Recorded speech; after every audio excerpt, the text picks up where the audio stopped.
میں پناہ مانگتا ہوں اللہ کی شیطان مردود سے۔ شروع اللہ کے نام سے جو بڑا مہربان نہایت رحم والا ہے۔ سبق نمبر 48، طلاق، اردو آڈیو نمبر 1، البقرہ سورہ 2، آیت نمبر 226 سے 233۔ جو لوگ اپنی عورتوں کے پاس جانے کی قسم کھا لیں، ان کو 4 مہینے تک انتظار کرنا چاہیے۔ اگر اس عرصے میں قسم سے رجوع کر لیں تو اللہ بخشنے والا ہے، مہربان ہے، اور اگر طلاق کا ارادہ کر لیں تو بھی اللہ سنتا جانتا ہے۔ اور طلاق والی عورتیں 3 حیض تک اپنے تئیں روکے رکھیں، اور اگر وہ اللہ اور روز قیامت پر ایمان رکھتی ہیں تو ان کو جائز نہیں کہ اللہ نے جو کچھ ان کے پیٹ میں پیدا کیا ہے اس کو چھپائیں، اور ان کے خاوند اگر پھر صلح چاہیں تو اس مدت میں وہ ان کو اپنی زوجیت میں لے لینے کے زیادہ حقدار ہیں۔ اور عورتوں کا حق مردوں پر ویسا ہی ہے جیسے دستور کے مطابق مردوں کا حق عورتوں پر ہے، البتہ مردوں کو عورتوں پر 1 درجہ فضیلت ہے، اور اللہ غالب ہے، صاحب حکمت والا ہے۔ طلاق صرف 2 بار ہے، یعنی 2 دفعہ طلاق دے دی جائے تو پھر عورتوں کو یا تو بطریقۂ شائستہ نکاح میں رہنے دینا ہے یا بھلائی کے ساتھ چھوڑ دینا ہے، اور یہ جائز نہیں کہ جو مہر تم ان کو دے چکے ہو اس میں سے کچھ واپس لے لو۔ ہاں، اگر زن و شوہر کو خوف ہو کہ وہ اللہ کی حدوں کو قائم نہیں رکھ سکیں گے تو اگر عورت خاوند کے ہاتھ سے رہائی پانے کے بدلے میں کچھ دے ڈالے تو دونوں پر کچھ گناہ نہیں ہے۔ یہ اللہ کی مقرر کی حدیں ہیں، ان سے باہر نہ نکلنا۔ جو لوگ اللہ کی حدوں سے باہر نکل جائیں گے وہ گناہ گار ہوں گے۔ پھر اگر شوہر 2 طلاقوں کے بعد تیسری طلاق عورت کو دے دے تو اس کے بعد جب تک عورت کسی دوسرے شخص سے نکاح نہ کر لے تو اس پہلے شوہر پر حلال نہ ہوگی۔ ہاں، اگر دوسرا خاوند بھی طلاق دے دے اور عورت اپنا پہلا خاوند ایک دوسرے کی طرف رجوع کر لیں تو ان پر کچھ گناہ نہیں، بشرطے کہ دونوں یقین کریں کہ اللہ کی حدوں کو قائم رکھ سکیں گے، اور یہ اللہ کی حدیں ہیں، ان کو اور وہ ان لوگوں کے لیے بیان فرماتا ہے جو علم رکھتے ہیں۔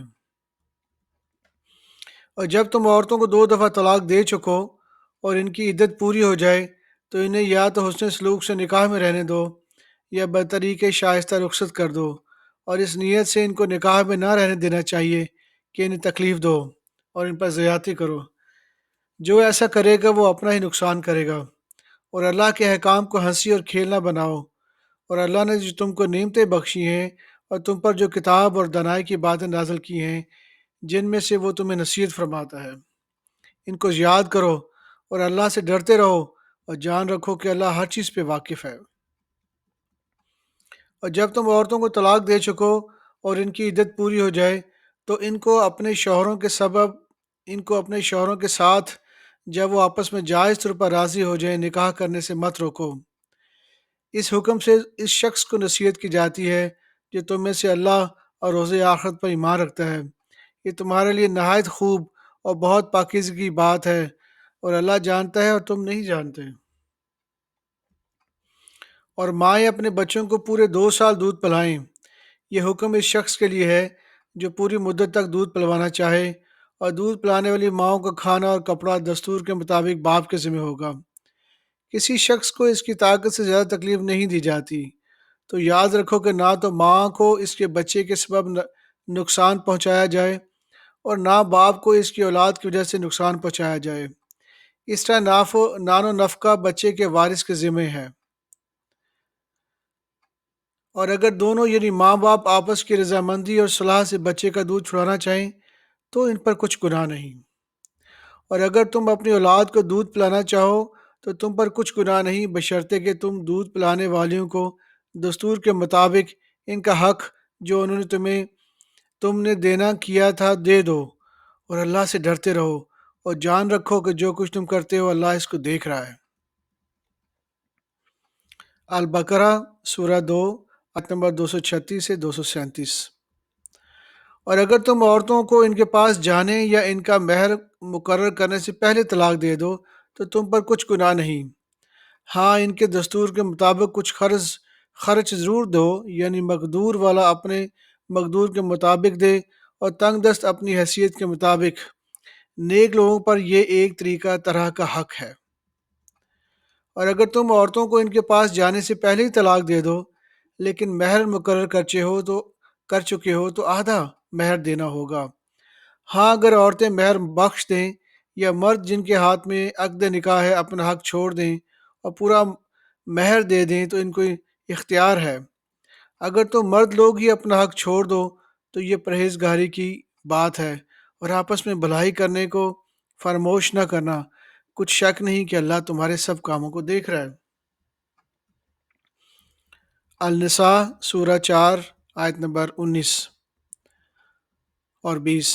مومنو تم کو جائز نہیں کہ زبردستی عورتوں کے وارث بن جاؤ، اور دیکھنا اس نیت سے کہ جو کچھ تم نے ان کو دیا ہے ان میں سے کچھ لے لو، انہیں گھروں میں مت روک رکھنا۔ ہاں اگر وہ کھلے طور پر بدکاری کے مرتکب ہوں تو اور بات ہے، اور ان کے ساتھ اچھی طرح سے رہو سہو۔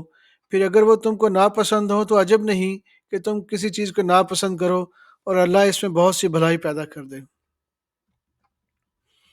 اگر تم ایک عورت کو چھوڑ کر دوسری عورت کرنی چاہو اور پہلی عورت کو ڈھیر سا مال دے چکے ہو تو ان میں سے کچھ مت لینا، بھلا تم بہتان لگا کر اور کھلا گناہ کر کے اپنا مال اسے واپس لو گے۔ آیت نمبر 21۔ اور تم دیا ہوا مال کیوں کر واپس لے سکتے ہو جبکہ تم ایک دوسرے کے ساتھ صحبت کر چکی ہو، وہ تم سے پختہ عہد بھی لے چکی ہیں۔ آیت نمبر 22۔ جن عورتوں سے تمہارے باپ دادا نے نکاح کیا ہو ان سے نکاح نہ کرنا، مگر جاہلیت میں جو کچھ ہو چکا سو ہو چکا۔ یہ نہایت بے حیائی اور اللہ کی ناخوشی کی بات تھی اور بہت برا دستور تھا۔ المجادلہ سورہ 58 آیت نمبر 2 سے 3۔ جو لوگ تم میں سے اپنی عورتوں کو ماں کہہ دیتے ہیں وہ ان کی مائیں نہیں ہو جاتی، ان کی مائیں تو وہی ہیں جن کے بطن سے وہ پیدا ہوئے۔ بے شک وہ نامعقول اور جھوٹی بات کہتے ہیں، اور اللہ بڑا معاف کرنے والا بخشنے والا ہے۔ جو لوگ اپنی بیویوں کو ماں کہہ بیٹھیں پھر اپنے قول سے رجوع کر لیں تو ان کو قربت سے پہلے ایک غلام آزاد کرنا ضروری ہے۔ مومنو اس حکم سے تم کو نصیحت کی جاتی ہے، جو کچھ تم کرتے ہو اللہ اس سے خبردار ہے۔ الطلاق سورہ 65 آیت نمبر 1 سے 9۔ اے پیغمبر مسلمانوں سے کہہ دو کہ جب اپنی بیویوں کو طلاق دینے لگو تو ان کی عدت کو پیش نظر رکھ کر طلاق دو، اور عدت کا شمار رکھو، اور اللہ سے جو تمہارے پروردگار ہیں ڈرو۔ نہ تو تم ہی ان کو ایام عدت میں ان کے گھروں سے نکالو، نہ وہ خود ہی نکلیں۔